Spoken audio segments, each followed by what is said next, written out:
Hello everyone and welcome to the amazing section. Before we start the section, please make sure every mentee that you put your name rather than the numbers. It's help us to find out who is participating in this section. And for the documentary papers, we are going to record this section. I hope everyone okay with this. And please make sure your mic's mute so it helps us to for the clear conversation. Today we have exciting and amazing section with the inspiring guest. Let me introduce him to you. He is a CEO for last 9 years, currently working in Sunshine Healthcare Lanka Limited. He has more than 30 years of multinational experience in pharmaceutical and medical devices, working for Hyamas and GlaxoSmithKline. He is currently doctorate candidate proposing an MBA carrying chartered marketer and practicing marketer titles. He is he is a fellow of Chartered Institute of Marketing, fellow of Sri Lanka Institute of Marketing, and fellow of Institute of Management of Sri Lanka. During his leisure time, he focused on teaching MBA students and developing people and creating business models. So, ladies and gentlemen, we pleased to welcome to this section Mr. Thiru Sayanthan. Mr. Thiru Sayanthan, welcome to the show. Thank you. Thank you. And it's a pleasure having here. Yeah, sir. Hello, sir. I'm so glad that I have got an opportunity to interview and listen to you. As a youngster, your career growth journey is went through literally awesome. And recently, we have watched one of your videos in YouTube that's so inspiring, and some perspective of mine had changed thanks to you. And because most of the us related to your life, so it's easy to understand what you have been through in 30 years of your journey. I'm here to interview. Before that, I'd like to listen to you. So we would like to listen to your career story. Can you please brief your very exciting career story to us? Okay. So talking about my career, I'll tell why it started early. Because coming from home, I had my father, who is a strong personality whom I follow. He always, I've heard him say, after 20 years of any human being, either they should be in the university doing the degree or one should be working. I don't know, for some reason, this got into my head. And when we did the A levels, I mean, during those days, unlike now, there weren't much choices. So today you have multi-specialty, you have so many subjects, you can combine subjects, IT and new related areas have come in. But then it was bioscience and mathematics were by and large the two choices we had, especially studying in Tamil medium. So I chose bio. And even though I got through the 4 subjects, not at all adequate to enter the state university, which in Sri Lanka, it's a very small percentage who can enter the state university. So not enough. So I thought I will do repeat, but not even 3 months. I took a call. I'm not going to do this again. For some reason, my hunch said, no, I'm not going to repeat. I'm going to start work. So at the age of 19, I was pushed to work or look for a job. So there again, I'm very glad that today there are many choices. When you go for job opportunities, on one side, people say, hey, I don't have a job. But I see there are a lot of opportunities. There are multiple specialty-based jobs, and people even can create their own being entrepreneurial today. So there again, the choices were either get into without a degree, I had to get in. So that was my choice, which is not the case for many of you all today. So either get into banking, accountancy, or marketing. So out of the 3, I thought a field job may better suit. I thought I'm not a person who is going to stick to one place because others to a office-based job. There again, I chose marketing. So choosing marketing, the lowest level job was being a sales rep. But I thought I don't want to go to shop by shop doing sales rep job. So I thought then I saw this fancy crowd going in vehicles, meeting doctors who were little looking flashy and they themselves look like doctors. Hey, then I thought, hey, this is something I wanted. So why not get something similar? And I then joined as a medical representative. So my job was clear.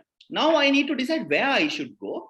Then I did a little bit of research in pharmaceutical industry. I didn't know anything about pharmaceutical industry, but then doing a little bit of research at that time, I found I want to join the best. So then the choices were whether it was Glaxo, Hemas or Lanka Medical, which is Sunshine, were like the top three, and even Bowers were leading. So I thought, let me try. And luckily for me, the vacancy existed at Glaxo and I got selected. And I started as a medical rep. So this is where I started when I was 19. And when you say 30 years experience, now you can guess my age as well. So started as a medical rep, then worked, then got promoted became a hospital coordinator, became a product manager, brand manager, and then went up to category manager, which was my 10 years of my life. So when the 10 years clicked, that's where I thought, am I going to stay here? A lot of people join Glaxo, they stay at one place, they don't move at all. But I thought I wanted to develop myself in my career. So then I made a move to go to Hemas and I joined as a country manager. So I'm just relating my career story. And I was there at Hemas as a country manager for 10 long years. That's a very comfortable position, a very rewarding position. Money wise, it's comfortable. Job wise, it's comfortable. You get all the perks, good working environment. But still, something told me I need to go grow. I have the potential. Another 15 years. Sri Lanka, it's 55 is the retirement age, but now I hear they're going to extend till 60. So at 40, I had a good another 15 years more. I thought I'm going to grow further, and then got the opportunity from a headhunter. That's the time the richest tycoon in Sri Lanka, Mr. Amikaparra, purchased Delmage. And that was not purely a healthcare company. But then the headhunter said, hey, there's a vacancy for as a CEO for the entire cluster. Would you like? So just for the position, I knew it's not the best of moves, but to get myself upgraded, I took that chance and moved in there. And ever since, I'm a CEO working for the last 9 years as a CEO. Now, all this happened, if I rewind myself in 30 years, in addition, I just told the companies that I work for. But if I deeply evaluate, now I am open to say there were 7 critical factors which contributed, which I call it the 7 mantras. So for my career, to be successful, start as a medical rep and to come as a CEO, I will not take much time. I'll quickly go on with it. The 7 mantras were having a vision. Now countries have vision, organizations have vision. At the age of 19, I had a vision. I want to reach the top. So that vision kept me going. That was my number 1 mantra. Second mantra was being passionate. That came from within. I mean, nobody told me. So if your job or your career or whatever you do in life, if you're not passionate, it's not going to work. You can't do for your spouse, you can't do for your parents, you can't do for your brother. It's never going to work. You're doing for something else. It's going to materialize. You're not going to be happy. But when you do something which you like, you're passionate about it. When you do things likingly, you don't look at the wristwatch or the number of hours doesn't come into play. You doing it passionately will take you and you will automatically grow. So my second mantra is passionate. 3, planning. I had planned, hey, I don't have my degree. Before 25, I need to do my CIM. I have to finish off my marketing. At 30, I need to do my MBA. And all that has to come into plan and prioritize. Because if you have to do something, there are so many things to do. So out of available option, you have to prioritize. So my third mantra was planning and prioritizing. Fourth, when you keep doing, you have a lot of changes happening. So you got to change and adapt. There are a lot of things coming when you change organization. So change and adapt was my 4th mantra. 5th mantra was making sacrifices. Because if you have to achieve something, you have to forgo something. There's always an opportunity cost. So the 5th mantra was making sacrifice. 6th was taking risk. I always say, you got to take risk. You got to take calculated risk. You can't have the fear element. Hey, what will happen? No, I'm not going to change. So you took that calculated risk. And my 7th mantra is being integrity, being true to yourself. You can cheat your teachers, you can cheat your supervisor, you can cheat your employee, your boss, but then you can cheat yourself. So being true to yourself. So these were 7 mantra, which was the guiding star behind my success, which helped me. So I hope in that short period, I have given how my career went, but these were my governing force, which led me to grow and helped me to do that. Thank you, sir. It's so inspiring, and your 7 mantras, that's so awesome. We can get more from you, of course. And so move on. We know that, listen to your story, we know that you did both your work and study at the same time, so in the certain period. So I thought, how did you manage your time to achieve your goals simultaneously? Can you please share with your secret? Yeah. So we all have 24 hours, whether you live in Australia, Sydney, Melbourne, Sri Lanka, Ampara, Kandy, anywhere, we all have 24 hours. Whether you may be the richest person or the poorest person, we all have 24 hours. So whether we like it or not, our clock keep ticking. I mean, while talking, tick, tick, tick, tick, it moves on. The time, the days go, week goes, month goes, years go, and our life itself is gone. So we need to be conscious the time is moving. The key thing is when you have a vision and a priority, what you do today, what matters. That's why I said having a vision is very, very critical. So whatever you do, you're conscious of your time, and that action should be aimed at what you need to do. So each day, wake up, even now, I have 20 things to do. Or sometimes the list is bigger. I never get a chance to do all 20. I do the top priority. That doesn't mean I say if I do out of 28 things today, I don't start tomorrow from item number 9. That list is gone. Tomorrow's priority start from priority tomorrow for number 1. So that was one. So how you manage that time was one thing. Another principle I always say in time management is the 80-20 principle. Sometimes we waste a lot of time, things which has 20% of impact. But that 80% of impact in life has take only 20% of the time. So focus ourselves on 20% of the time consuming activities, which has 80% of that. So that's another thing. And also if you can list down all your tasks, I mean, I'm not going to do a time management session here. If you follow the Stephen Covey principles, if you put in a quadrant, the urgent important things, the urgent not important things, not important, not urgent, not important, not urgent. These 4, if you put it in, I think Stephen Covey clearly say the successful people have spent their 70% of their time in important, not urgent. That means you do things early. So it's all about planning. You do early. So if there's an exam in December, one guy can wait till November and study. But he says start now. So I always say failing to plan is planning to fail. So if you plan well and prioritize, I mean, that's how you're going to manage your time. Brilliant, sir. So we understand that the vision and daily planning is how much important to our life. Then, so what? Many of us have to move out to the industry within next year. Our biggest concern: how to do our best to prepare to able to get a best job, to perform well in our jobs. And nowadays, working experience is the most important need while searching a job. So we had, and we have to compete with the experienced people also. So from the point of view as an employer, can you tell us what would you look for a new employee? What are the skills we are expecting from us? Okay, so personally, I'm a little different from others. If you ask for what do I look for from an employee, just 2 things. One is the attitude. I want employees with positive attitude who will say no and who are willing to do things. Number 2, people with integrity. Today it's very difficult to get loyal people, honest people. So for me, if you ask on a nutshell, on a superficial way, 2 key things are attitude and integrity. If these people have these 2 skills, for me, sky is the limit. Sky is the limit. If you have the attitude, if you have integrity, honesty, loyalty, sky is the limit for that individual if they can connect with me. But then I had to give a solution to you. In young students like you entering the job market, I would say, see, a lot of people look for career to earn an income.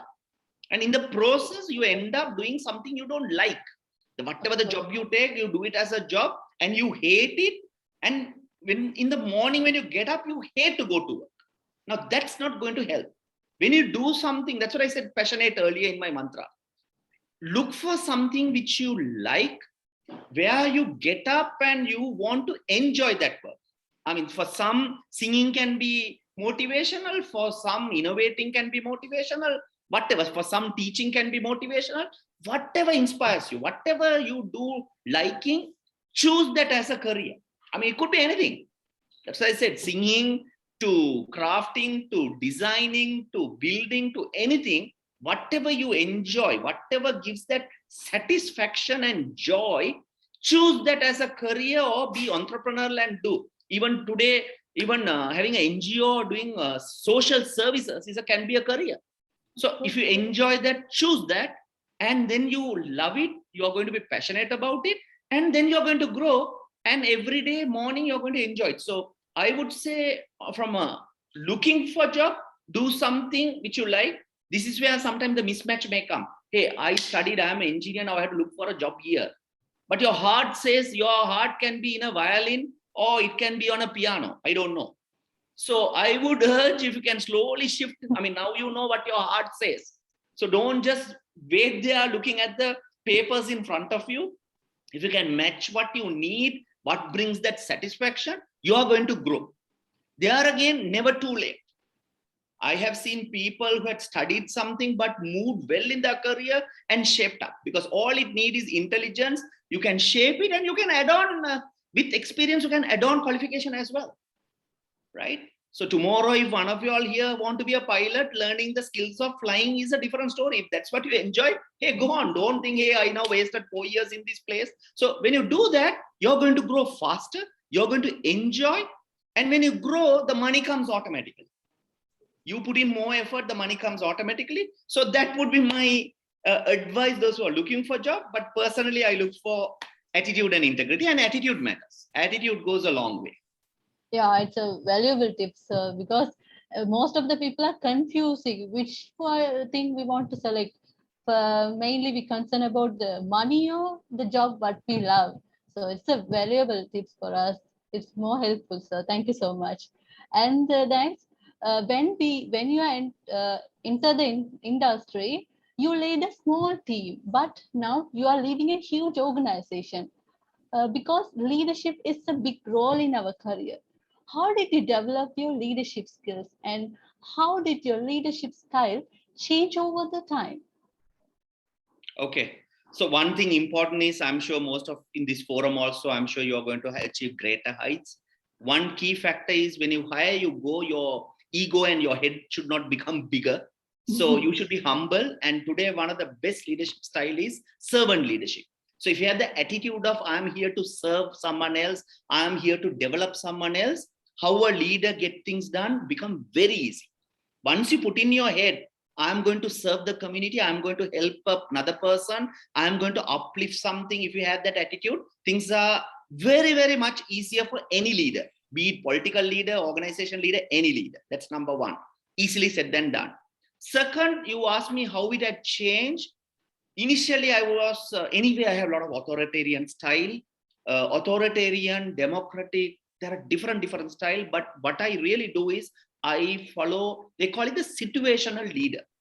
Based on situation, you will have to adjust. And if a leader can do, that person is known as a situational leader. I'll give you an example.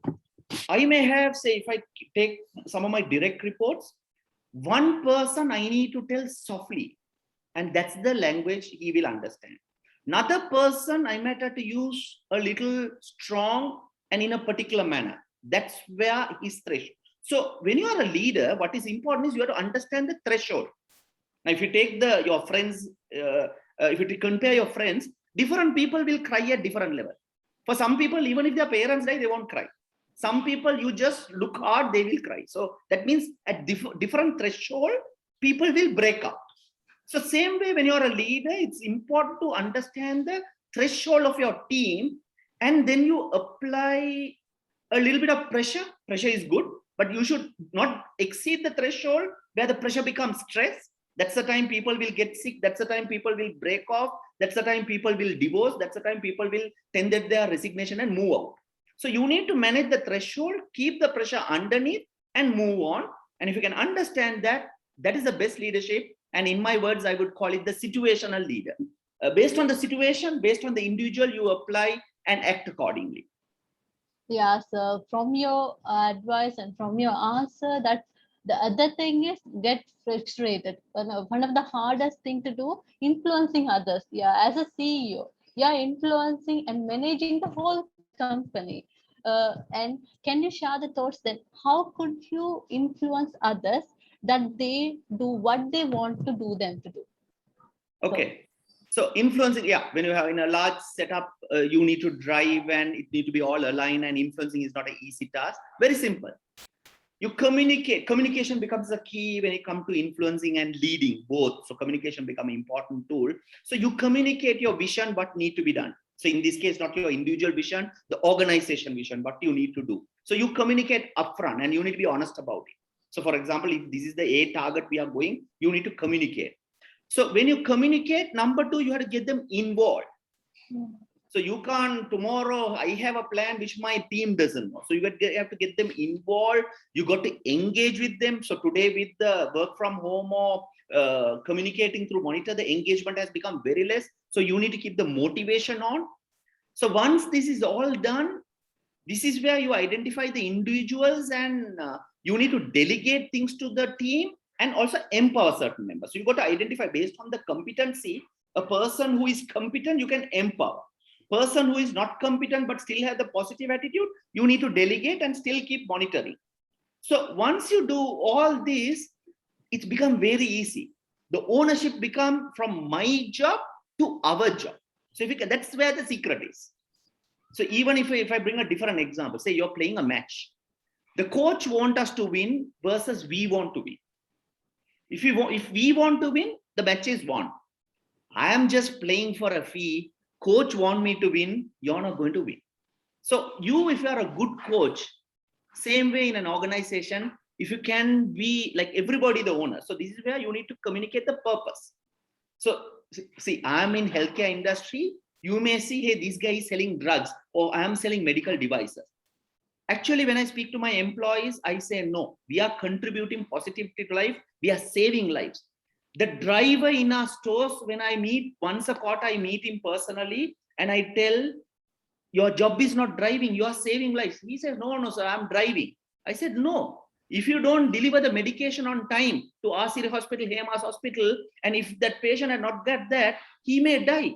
You are doing a novel service of delivering this on time. By you doing it, there are so many patients who are getting better and getting fast out of the hospital. So your job is not driving, you are saving lives.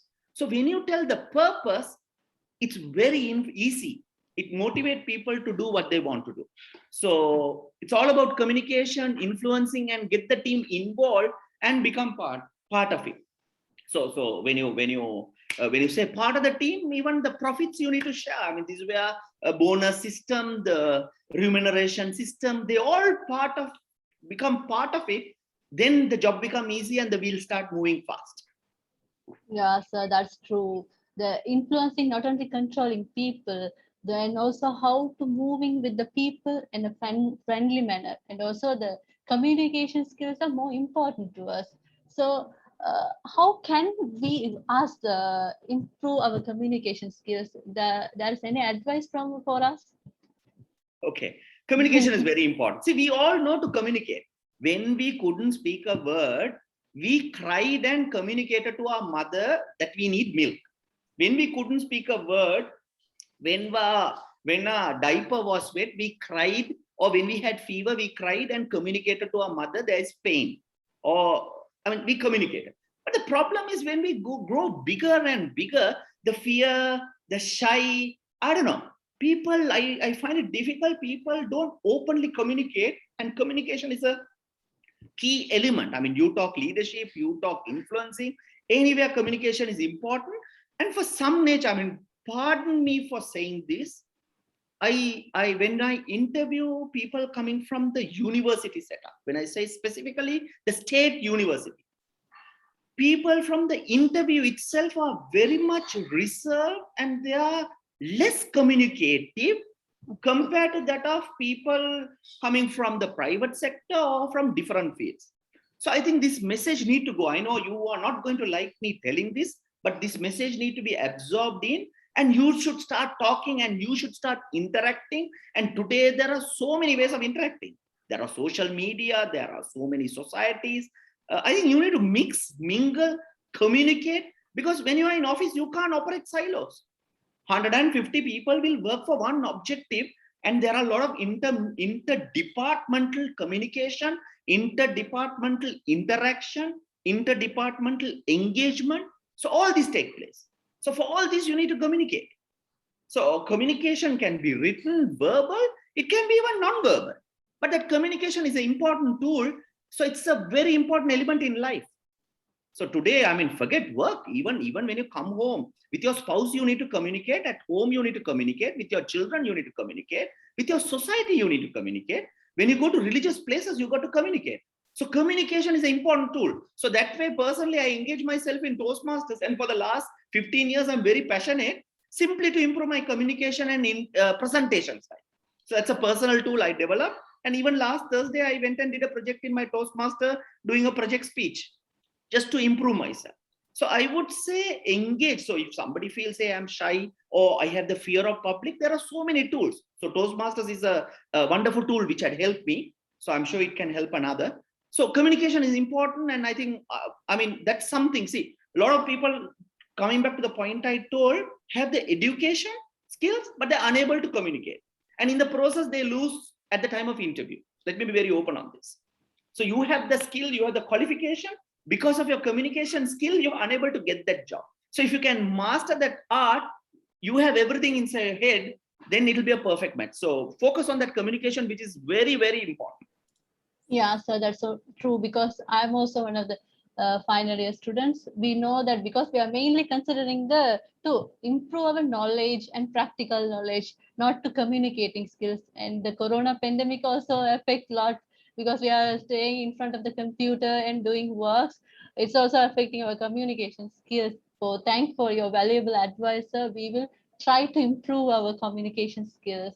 And Vidusha, sorry, I'll probably stop. Just give us some housekeeping things. okay. I think there are probably 27 or 26 mentors are there, mentees are there. I think it might be also, you might be having some questions. In that case, please feel free to put it on chat. We will also have a questions and answer session from the floor. You can also verbally ask that, but also you can post your questions there, so it can be compiled and moderated there. Thank you. Over to you, Vidusha. Thank you. Okay, Anna. Okay. Thank you. Now we come to very interesting part, because it's about failures. Failures is part of our life. We have all faced so many failures. Some of us coming with and overcome with, but some of us don't. So it's made of part of our successful life. So can you give an example where did you have failed in sometimes, and how did you overcome it? Okay, to answer that, I will tell in life nothing works. I started by saying A level, I want to enter the university. I got through the exam, but I didn't enter the university. Number one failure, right? It's all started there. I didn't give up, I went to work. But that didn't mean I didn't study. Okay, I couldn't go to the university. I immediately engaged with Chartered Institute of Marketing UK and did my diploma in marketing, and I completed by 23. Another thing could be, another example I could say is 2016 I enrolled myself with the faculty of PGS, the postgraduate thing for my PhD. I could not complete. So there are 101 things. But what I will say is failures are the pillars of success. Don't give up. That gives an opportunity to move on in life. Last year, for example, for all of us, we planned 101 things. The COVID came and changed the plan. Does that mean for the last 1.5 years our life doesn't move? Come on, use the opportunity and move on. There are a lot of people who have improved themselves in the COVID opportunities, and there are new innovations and new things. So how it's again come with the attitude. So I would say failures are definitely going to happen to everyone. Maybe 1 week or 1 day you suffer from that shock, bounce back, use it as an opportunity and keep moving. I mean, that's I would say. I don't know. I would have endless. I don't know where to start, where to end. But each one use that as an opportunity, climb on and move on. And that will be my advice. And failures is always an opportunity. And don't call it a failure. Actually, I hate the word mistakes. I will always say areas to improve. Yeah. For me, failure, it's not failure, it's learning. In organization, there are a lot of decisions I have made. I have been failure. For example, when I was at Delmage as a CEO, there was a personal care division which I started. and it didn't work out and I had to close. The pain of closing a division is not easy. It's emotional, people's job. But that was a learning. So next time I do, when I start, hey, I know I underwent this. That learning is top of my head. So always take it as a learning, and that's going to help everyone. Yeah, that's true, because failure is a step of the success, and no one here without failures. But the thing is how to overcome with this. Your failures make us strong. Your statement proved that. Thank you, sir. And now it's for mentees. Some of the fresh graduates have more creative thoughts and knowledge to create their own company. Do you have any advice or comments to budding entrepreneurs? Yes, it's a very good thing. My starting comment would be profits are greater than wages. Now, I choose to work in a company, I get a salary. But when you are an entrepreneur, it's your organization, so it's going to be profits. So profits are always greater than wages. But same way, keep in mind, 10 people, when they start an organization, 8 of them fail. Why? Because you don't have clarity, you don't have clear plan. So those who are starting on entrepreneurship, well done, go on, start, be entrepreneur. But be clear in what you're doing, know what it is. So since you asked this question, I mean, that's a totally a different session altogether where I can spend half a day on that, but I'll give you the key to success. Since anybody going to start on their own, if you want to be an entrepreneur, two factors be clear of: know your revenue structure, know your cost structure. In the revenue structure comes the customer. So know your customer. You can't sell everything to anyone. So if you're starting a business tomorrow, don't think 22 million is my target market. See who is your customer. Get to know your channel. Whom I'm going to sell? Is it private sector, government sector? Am I going to do internet marketing? Am I going to have distributor? I don't know. Whatever the product, get to know your channels. Customer relationship is very key. So that's another factor. And the fourth biggest mantra in a entrepreneurial view is the value. How you add value to customers. Don't say I'm going to manufacture a pen and expect that pen to sell. That pen should add value. So for that, that should be different from others. So adding value is a key thing. So all these four comes in the revenue structure. And an entrepreneur should also know the cost structure, because failing the cost structure, if you don't know your finance, you're gone again. So important to know what are your resources. When you start a business, what resources you're going to depend on, who are the key partners who will be giving those, who are your suppliers, who are your key partners, and what activities are you going to do. So if you know that model, so don't just blindly go and say, hey, I'm going to start a business. Be very clear. If you have the clarity, if you have the plan, if you know what's going to do. So the key two elements for me are the revenue structure and the cost structure. And if you have a clear plan, if you know your finances, your sky is the limit. You will be a successful entrepreneur, earning profits. Not only profits, you will have a lot of money. Not only you will have a lot of money, you will give job opportunity to others to uplift the society. And Sri Lanka need entrepreneurs. If you take United States or the other developed countries, the entrepreneurial which contribute to the economics is very, very less in Sri Lanka. I think this is what our government, our country should push, and we need more and more entrepreneurs. Yes, thank you, sir. It's a valuable answer. We see so many people physiologically down because they didn't get the chance to do what they love to do. So your answer helped to create their path in an efficient way. So for this time for mentees, if you have any questions or doubt, feel free to ask. If not comfortable to ask, you can type in the chat box.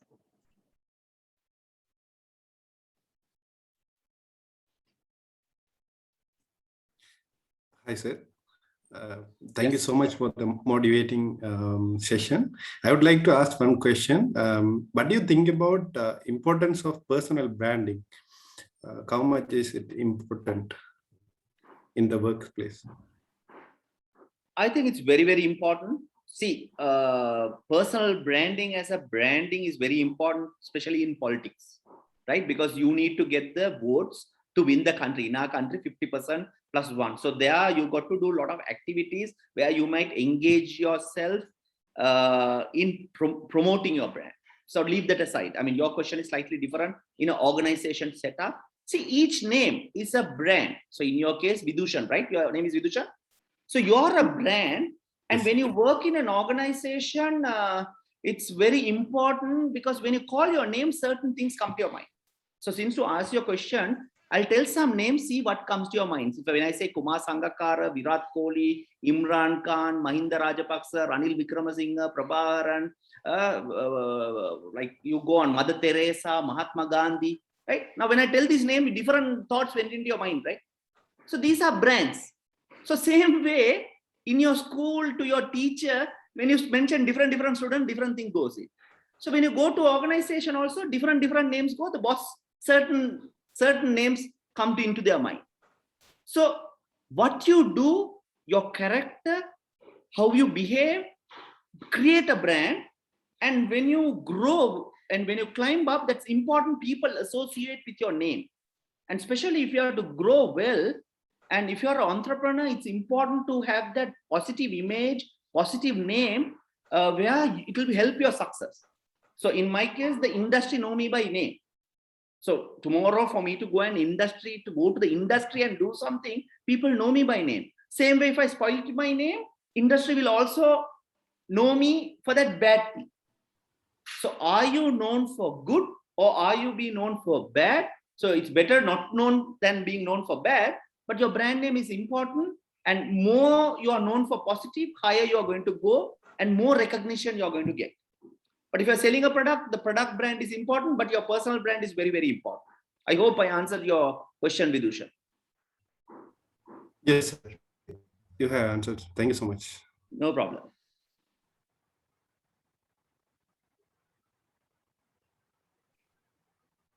Anyone have any questions?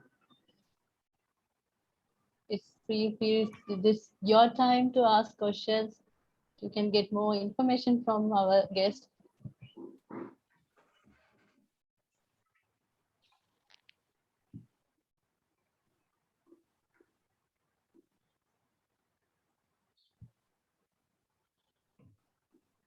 If English is a problem, you can ask in any language. I'm okay. You can ask in Tamil as well.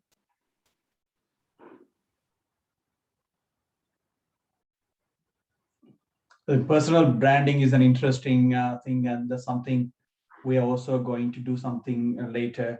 One of those sessions or something pretty interesting. It's a good question. How do we manage? How do we maintain a particular brand? It's a pretty interesting one.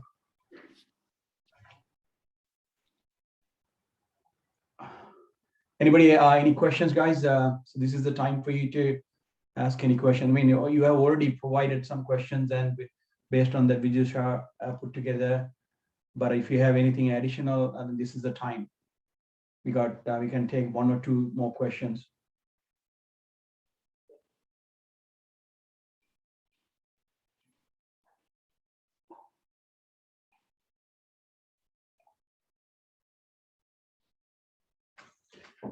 I think we need to probably have a session on ability to ask questions. Yeah, I think there's a question on the chat box. I want to be an entrepreneur after a few years from my degree completion. Do I need to focus any degree programs related to that business? This is asked by Sindhu Priyan, right? Sindhu Priyan, yeah. Yeah, can I know what is the business you want to do? Sindhu Priyan, are you there? Don't be shy. If you're an entrepreneur, you need to speak out. Tomorrow, if you're going to do business, let's open the mic and speak, I think. Yeah, please go ahead. Yes, I am following electrical engineering. Yeah, and you said you want to become an entrepreneur. What is the business that you want to do, or what is in your mind? If you can share it. I want to do business related to my degree, but I even not decided. Yeah, so first you need to decide that. That's what. See, to decide that doing another degree is not going to help, right? So, with all due respect to your qualification, I see a lot of people coming with 2 degrees, 3 degrees, and still people are struggling for a job opportunity. If you're an entrepreneur, you don't need to do another degree to find what you're going to sell. So that's why I said it's very important to know your the revenue structure, cost structure. First of all, you need to decide, what am I going to sell? What is my product? It could be a service or a product. I'm sure in your case, it could be even a service. And be clear, there are 10 people providing that service and you will have 19 competitors or 20 competitors doing that. So how are you going to add value? What is different in you compared to the others? What's going to make a difference? So first of all, as I said, get to know what you're going, if you're entrepreneur, what you're going to sell, or the service or the product. So what is that service you're going to provide? Who is your customer? Who is that target market? How I'm going to do becomes your channel. Whether you have the relationship with those people become important, and how you add value. And on the other side, if I take the same example, which I mentioned, I'm going to repeat again. What are the resources that you need to start your business? Who are the suppliers and what are the activities? So if you have answer for all these, you can start the business. So don't end up doing another degree and then think again, hey, what I'm going to do. Yes, I asked, do I need to follow any MBA or business related degrees to manage that business? First, start the business. Business will teach you, right? You will learn all the hard lessons. When you start a business, all the hard lessons, and there may be failures. Don't give up. That will teach. And next, I would say, if you want to upgrade, then do an MBA. But doing your business is your MBA, man. I'm telling you, doing your business, you should be a teacher of MBA once you do your business. But then important factor, I would say, if you're starting a business, be very careful on your financials. If you don't know accountancy, have a good accountant, because cash flow becomes the backbone of any entrepreneurial business. And one of the reasons why many entrepreneurs have failed is they go by the profit and loss and the balance sheet. Some, they don't even look at the balance sheet. So it's very important to look at the balance sheet, because your debt to equity can't change the other way around. If you keep on going up, and if you don't manage your cash flow, some people go by the profit and loss and your cash flow go for a 6 and you're unable to pay even the salaries to your employees. So your financials become important. So if at all, if you have to study, get to know your finance. That's again, if you're an entrepreneur, you can employ a guy who is finance, a trustworthy guy. So trustworthy, good finance manager can manage your finances. You go ahead and start. That's why I said, don't embark on another study to do what to do business. Your business will teach you what you need to do. I hope I answered your question, Sadhupriya. Yes, sir, of course, sir. Thank you, sir. Thank you for your No problem. kind answer, sir. Thank you.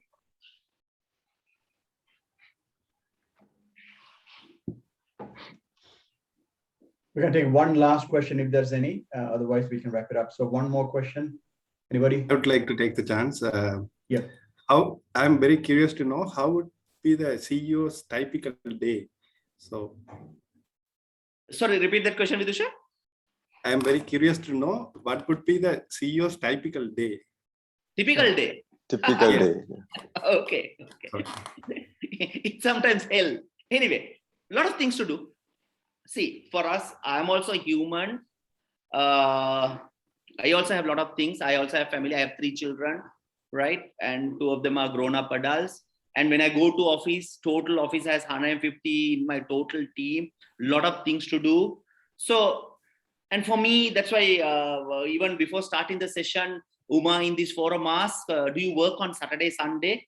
So technically I don't work on Saturday, Sunday, but moment I put connect to the net or connect my mobile, my work starts. There'll be something or the other. So for me, if I take work, it's 24/7 endless, but it's very key. I need to manage time. And I said, I have to stop this now and move on. So that's where the work-life balance comes in. So while a lot of responsibilities, I would say a CEO, if you're at a higher level. So if you're an entrepreneur, you're equivalent to a CEO or a chairman. You take the same amount of responsibility. So you need to take responsibility. You can't say, hey, this is my study time. I am with my daughter. Don't call me. If there's an emergency, I need to switch on and do that. And same way I have to switch off. So in my case, I mean, whether you are CEO or anyone today, that's how COVID had taught us. It's work from home and we are all task related. So the new way of world is moving. Good old days, it was number of hours, 8 to 10, that's all. Then it's all private life. But the way we are evolving, we should be all task oriented, where we will get used to doing, if there's a parent teachers meeting during working hours, we'll attend the parent teachers meeting. And on a Saturday, if you are with the child and if there's an emergency at work, which need immediate fixing, you might have to do that. So we all need to focus on tasks to be done. What are the objectives? This is where your vision, from your vision comes the goals, from the goals comes the objective, and the objectives become your guiding force for daily job. And if you start focusing on them, then it becomes very easy. So my urge, what I tell everyone is, like, the organization has a vision, goals and objectives. Even in your life, have a goal. Hey, I am going to die at this age, 55. What I want to be, have it now. So if you know what you want to be at 55, then plan it out. Then your goals are set. Then comes the objective, yearly objective. For me to become the leading, say, electrical, I don't know, if you want to be the whatever you want to be at 55, what you should be at 25, what you should be at 30 is your task, is that, and your alarm clock tomorrow should be for that. So I always say, if you don't know what you want to become at 55, don't keep an alarm tomorrow, sleep.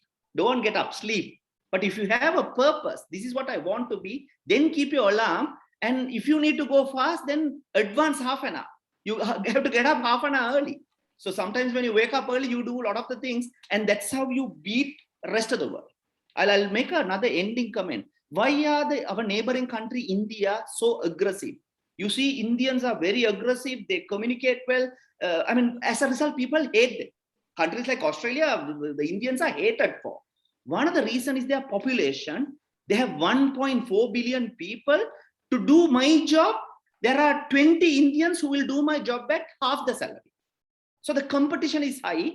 And since the competition is high, they upgrade themselves with their knowledge and skills. And they are so competent. And that competence also gives them courage and arrogance. That arrogance, what people hate, which we should not. So leave that arrogance part out. But they're so competitive.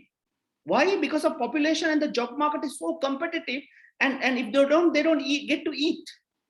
So that had upgraded themselves. And if you take the intellectual property as a country, it had gone very, very high, that the competition. So upgrade yourself and then get into that competitiveness and see that, hey, I'm going to do something different to the others. So that's where even half an hour early, if you wake up, you will achieve. So when the rest of the world stop at 80, 85%, if you want to be a successful person, you can't stop at 80, 85. You need to upgrade to go to target 100, go for that 90, 95. Then comes the difference. That little percentage difference, rest of the world will see you and you're going to be successful. That's how you become different from the others. Thank you so much. Thank you, sir. And thank you for the mentees who are asking for